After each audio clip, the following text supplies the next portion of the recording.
Has Donald Trump been overpowered by his strongest ally in the Middle East, Mr. Benjamin Netanyahu? Now, a big question in the media. Or this is simply a case of fast-moving military escalation where diplomacy is struggling to keep up. On Monday, the Middle East once again moved closer to a wider regional conflict. Israeli forces launched strikes on targets in the central and western Iran after alleging that Tehran had fired missiles towards the Israeli territory. Almost immediately, Iran responded with retaliatory attacks, triggering air raid sirens, explosions, and renewed panic across the multiple regions.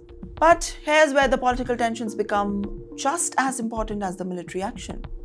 Well, reports suggest that US President Donald Trump has urged the Israeli Prime Minister Benjamin Netanyahu not to immediately retaliate against Iran.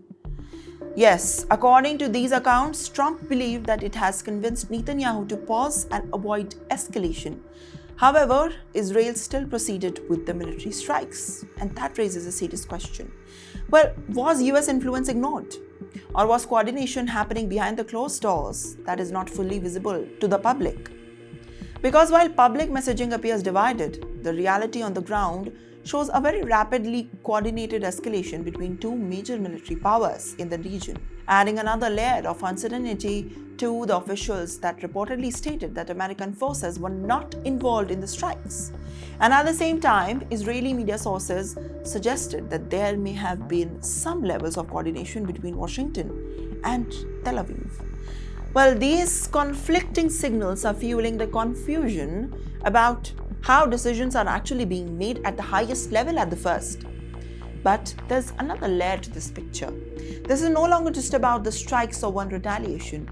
It is more about shifting balance of power in the Middle East. Israel continues to act swiftly on the perceived threats, while Iran continues to respond with missile-based deterrence. And the United States, traditionally the central power broker, the region appears to be sending mixed signals, which is about the level of control.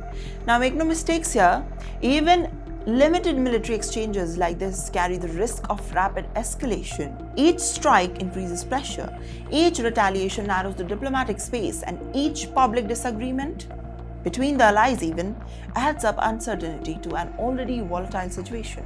Well, for now, both Israel and Iran remain on high alert.